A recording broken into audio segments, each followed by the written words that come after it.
자, 오늘은 부활절입니다. 믿어지십니까? 네? 부활이 믿어지십니까? 네. 여러분, 이 사람의 지성이나 이성적 사고로 절대 부활에 대한 답이 나올 수가 없습니다. 여러분이 부활이 믿어지신다면 진짜 복된 거예요. 정말 예수님께서 날 누구라 하느냐 할 때 베드로가 주는 그리스도시요 살아계신 하나님의 아들이십니다 할 때 바요나 시몬아 내가 복되도다. 이것을 알게 아니는 혈육이 아니라 하늘에 계신 내 아버지 예수님의 아버지시니라 그러셨어요. 여러분 만약에 부활이 믿어지면 엄청 복된 겁니다. 왜냐하면 우리가 지적 소유권이라는 게 있잖아요. 여러분의 믿음의 그 부활의 믿음의 소유권이 있다면 여러분은 막강한 거예요. 여러분 자산이 엄청난 겁니다. 자, 이 부활이라는 건 아나시타스라는 의미인데 사실 이것은 원래는 사람의 언어지요. 사람의 언어인데 뭐 일어나다, 다시 병이 낫다, 새롭게 되다, 새 힘이 나다, 이런 식으로 쓰지만 이 언어에는요 두 가지가 항상 있어요. 사람의 언어 속에 하나님의 의미가 담겨 있는 거예요. 그 부활이란 아나스타스의 부활이란 오직 예수 안에서만 일어난 일이에요. 예수 안에서만 약속되어 있고 예수 안에서만 실행되고 그걸 믿는 자들에게 그렇게 되는 것 바로 그게 부활입니다. 믿어지십니까? 네. 그래서 여러분 구약 시대와 신약 시대의 차이가 뭐냐면 구약은 하나님께서 가나안 땅을 약속하시고 그들에게 뭘 허락하셨냐면 쉼을 허락하셨어요. 안식. 그래서 그들은 안식일 날에 예배를 드리는 거예요. 그럼 우리가 주일날에 예배 드리는 것은 무엇이냐? 그건 부활을 기념하는 거예요. 주의 날. 주의 날이라는 것은 주께서 안식 후 첫날 다시 살아나신 날 그걸 기념해서 매 주마다 모이는 겁니다. 믿어지십니까? 그럼 아멘 좀 해주세요. 자, 그래서 우리 하나님께서는 우리에게 신약 시대에 우리에게 무슨 약속을 하셨냐 하면은 새하늘과 새 땅을 허락하셨어요. 그냥 약속의 장소가 가나안이 아니라 이제 이 세상에는 없는 하늘에서 내려오는 새하늘과 새 땅을 약속하시고 우리에게는 뭘 주셨냐면 부활을 주신 겁니다. 엄청난 거예요, 여러분.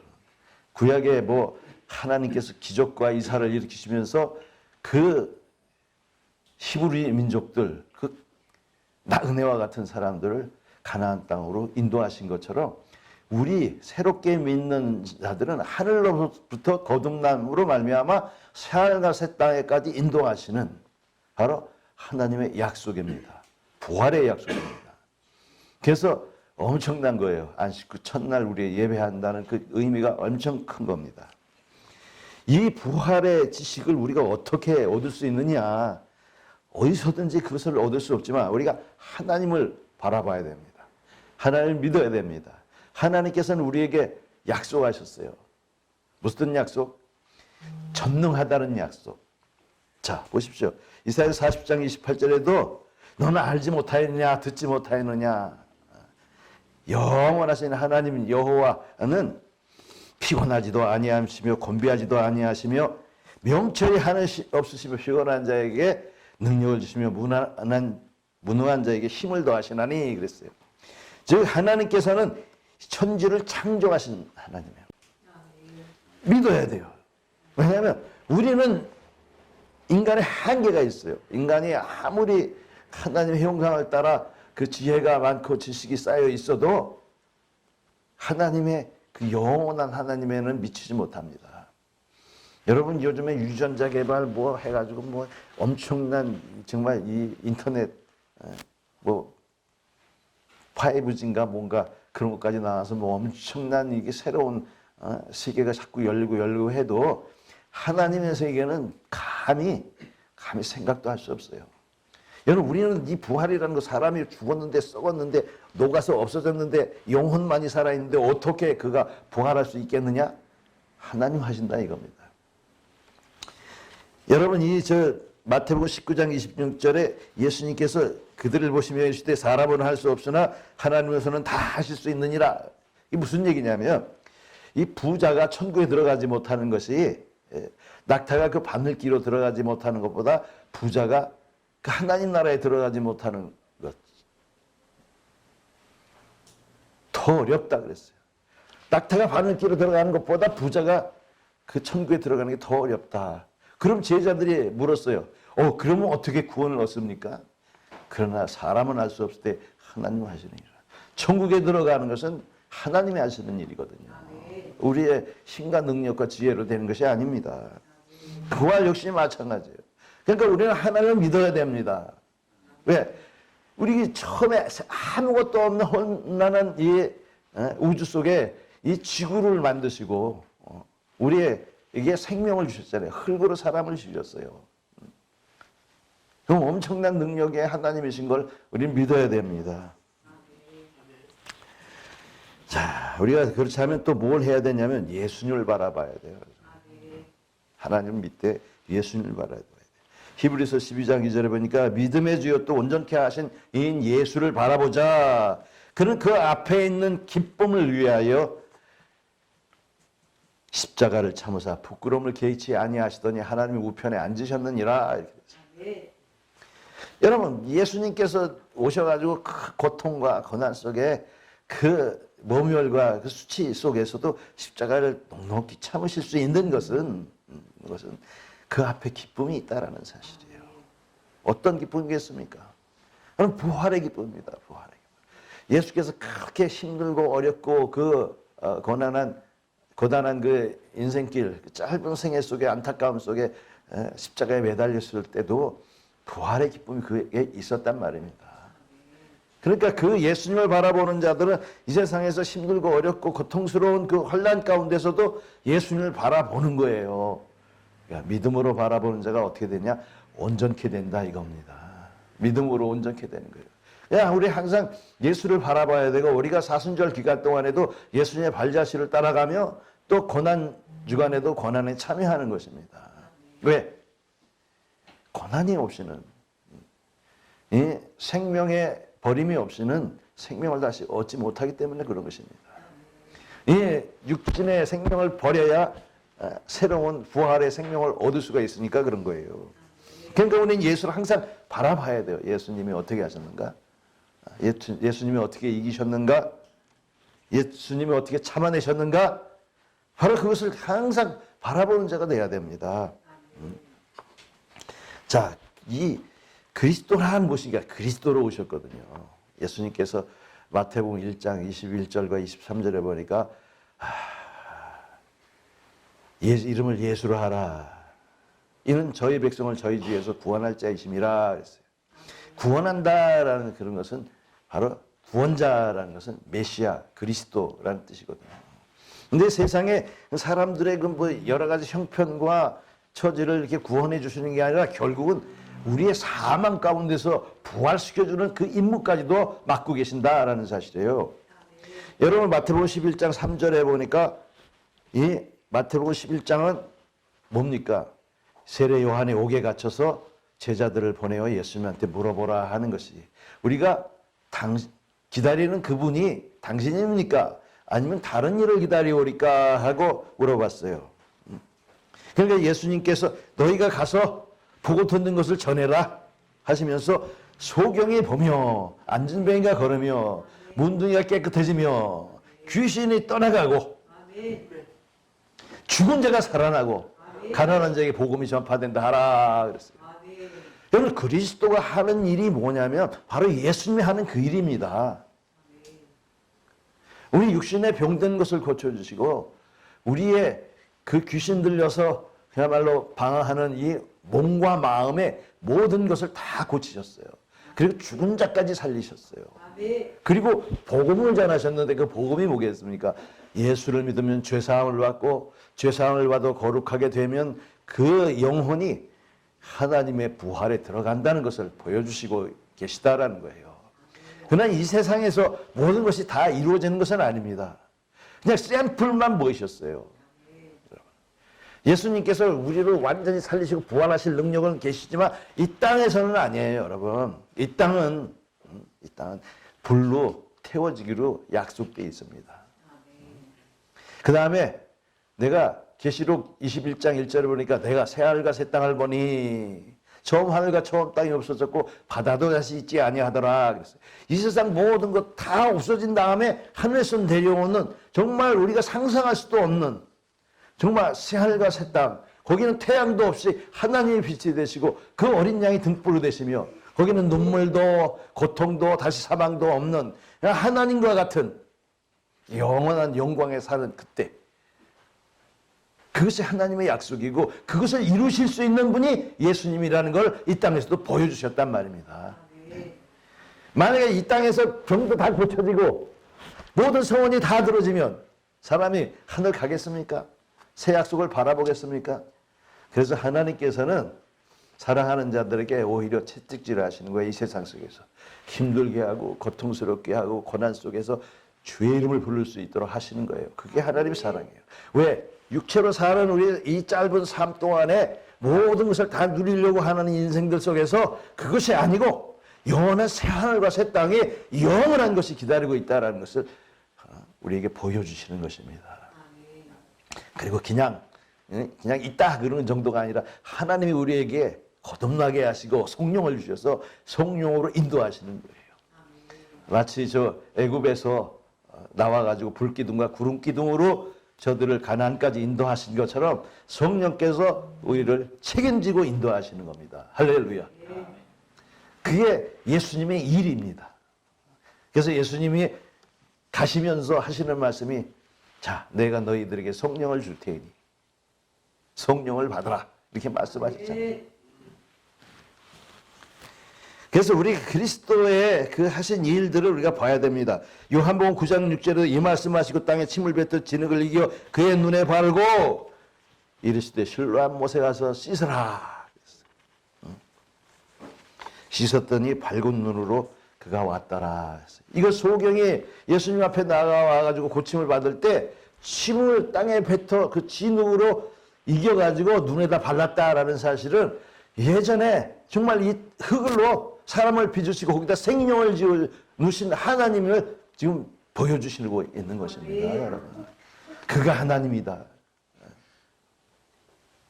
그가 하나님과 동등되나 오히려 자기를 겸손하게 낮춰 죽기까지 복종하신 그분이 바로 우리에게 부활을 주시는 분이라 이겁니다.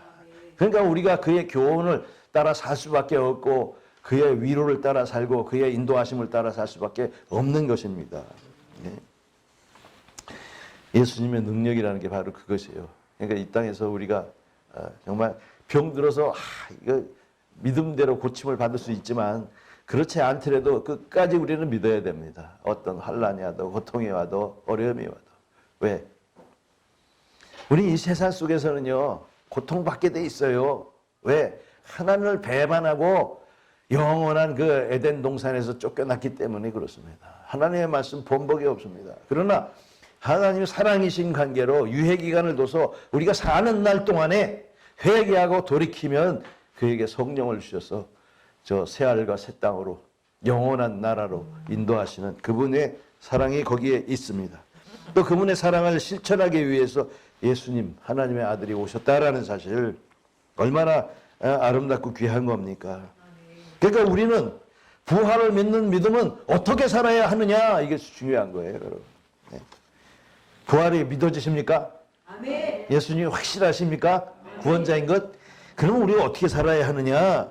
사도행전 20장 16절에 이것으로 인하여 나도 하나님과 사람을 대하여 꺼리낌이 없기를 항상 힘쓰노라 그랬어요. 그것이 뭐냐면 자 15절에는 하나님께 대한 소망이 나도 가졌으니 곧 의인과 악인의 부활이 있으리라 함이니이다. 사도 바울은 정말 의인과 악인의 부활이 있는데 나는 의인의 부활로 하나님 앞에 서겠다라는 거예요. 그럼 우리가 어떻게 살아야 하느냐? 항상 양심의 꺼리낌이 없기를 힘써야 됩니다. 어떻게? 하나님에 대해서, 사람에 대해서. 여러분 하나님 앞에서 우리가 진실해야 됩니다. 하나님은 아무리 속이려도 속일 수가 없는 그분이에요. 나보다 나를 더 잘 아시는 분이에요. 하나님은 무슨 존재로 속여? 내가 나를 속일 수는 있어도 하나님을 속일 수가 없어요. 항상 진실돼야 됩니다. 그게 뭐냐면 우리가 하나님이 우리를 다 보고 계신다는 사실을 알아야 됩니다, 여러분.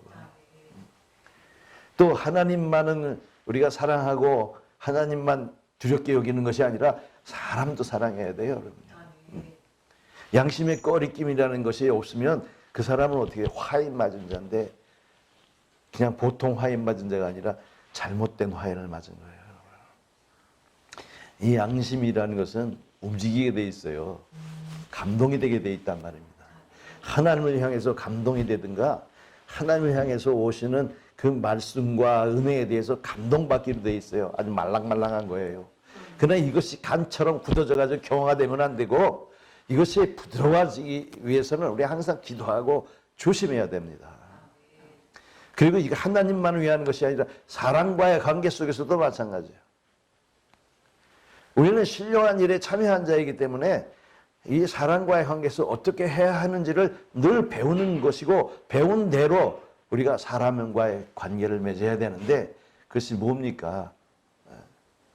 첫째는 하나님을 사랑하고 마음을 다하고 뜻을 다하고 목숨을 다하여 사랑하고 둘째는 이와 같으니 내 이웃을 내 몸과 같이 사랑하라 했습니다, 여러분.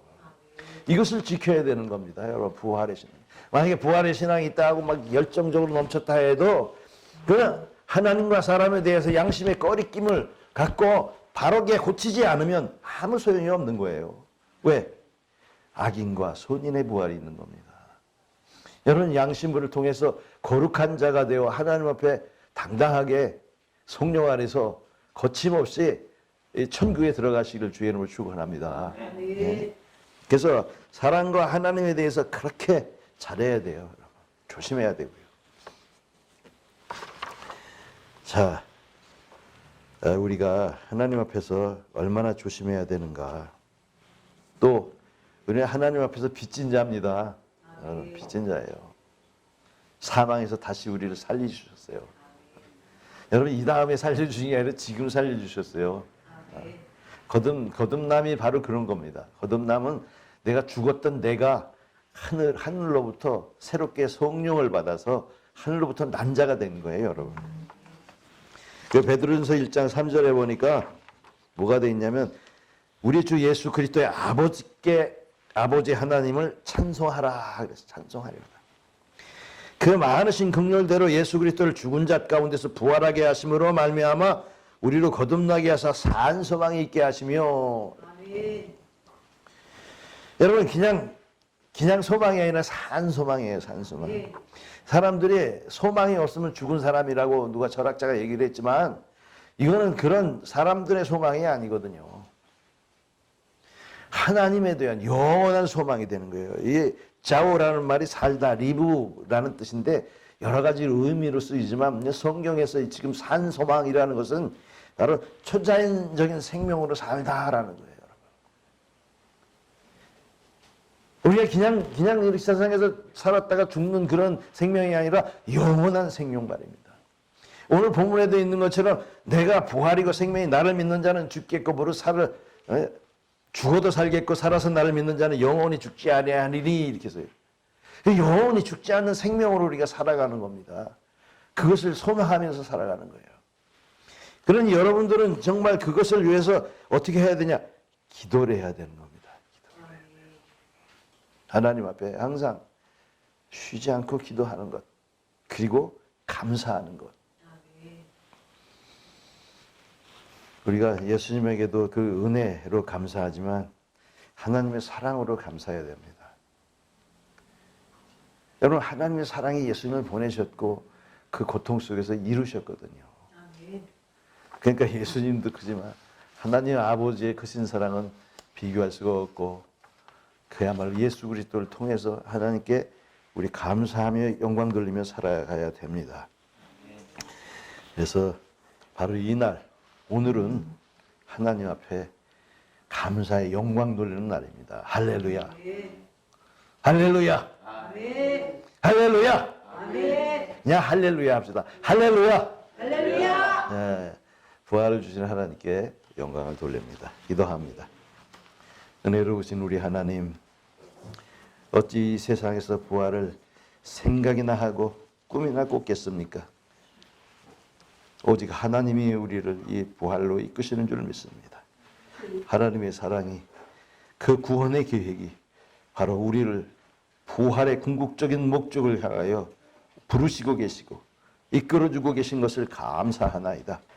이 부활의 믿음이 우리의 삶 가운데서 항상 바탕이 되게 하시고, 이 믿음으로 모든 어려움도 이겨내며 모든 환난 속에서도 그 믿음을 잃지 않은 자들이 다 되게 하여 주옵시기를 간절히 바라고 원합니다. 오직 이 부활의 신앙이 우리를 기쁘게 하여 주시고 소망 있게 하여 주시고, 또 하나님께서 원하시는 바 하나님의 자녀로서의 부족함이 없도록 하나님과 사람에 대하여 거리낌이 없게 살게 하여 주시옵소서. 오늘 이 부활의 날에 하나님께 할렐루야 찬미하였습니다. 이 찬미를 받으시고 우리들에게 큰 하나님의 은혜를 더하여 주시옵소서. 예수님의 이름으로 기도하옵나이다. 아멘. 자, 우리 성찬식에 들어가겠습니다. 성찬식 144장 144장 예수 나를 위하여.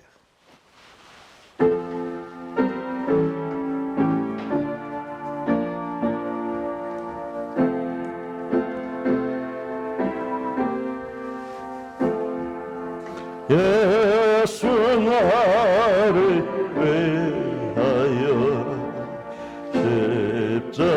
십자가를 질 때 세상 죄를 지시고 거쳐당하셨네.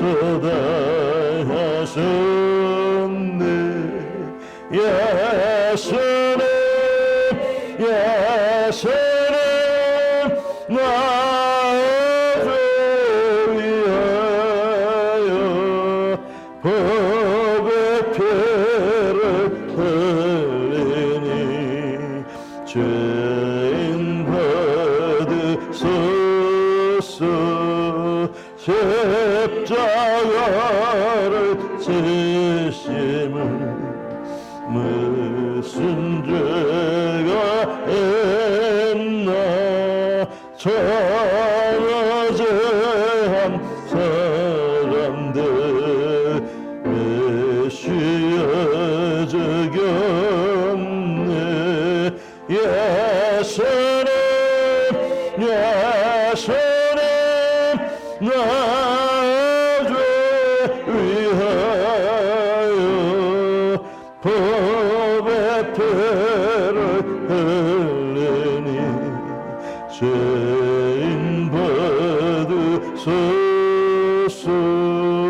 피와 같이 붉은 죄 없는 애가 없네.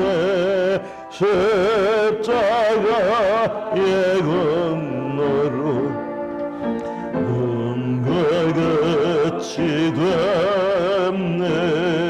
예수님 예수님 나를 위하여 법의 피를 흘리니 죄인 받으소서. 아름답다 예수여 나의 전 친구. 예수가 너 아니면 영원형 벌 받네. 예수님 예수님 나를 위하여 법의 피를 흘리니 죄인 받으소서.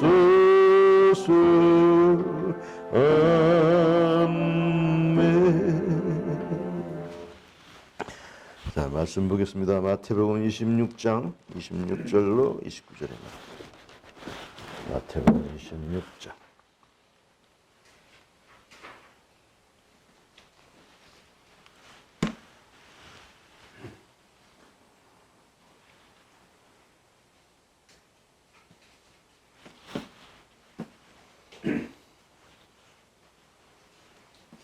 마태복음 26장 26절.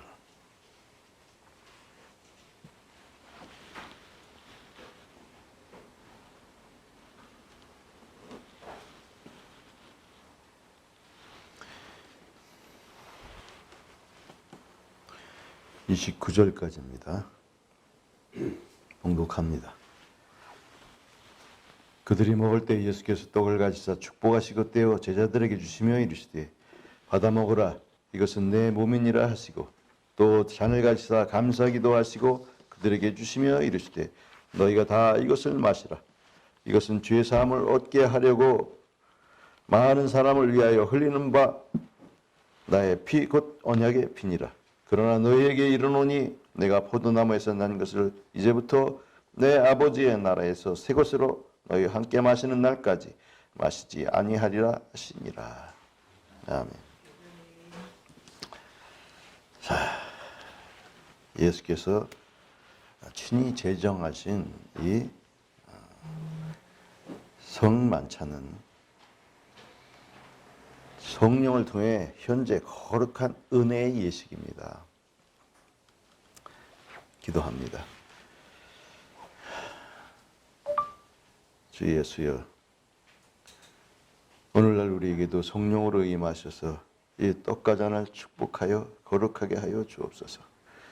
떡과 잔을 나눌 때 우리에게 영원한 생명과 부활의 구원이 되게 하여 주옵소서. 예수님 이름으로 기도하옵나이다. 아멘. 자, 이 성찬의 영적인 뜻은 죽으심으로써 사제와 축복, 평안과 희락, 그리고 구원받은 백성이 영적 축복을 나눔의 의미가 있습니다. 그러니까 예수님께서 바로 우리가 이 시간도 우리에게 떡을 주시고 또 잔을 허락하여 주신 줄 믿습니다.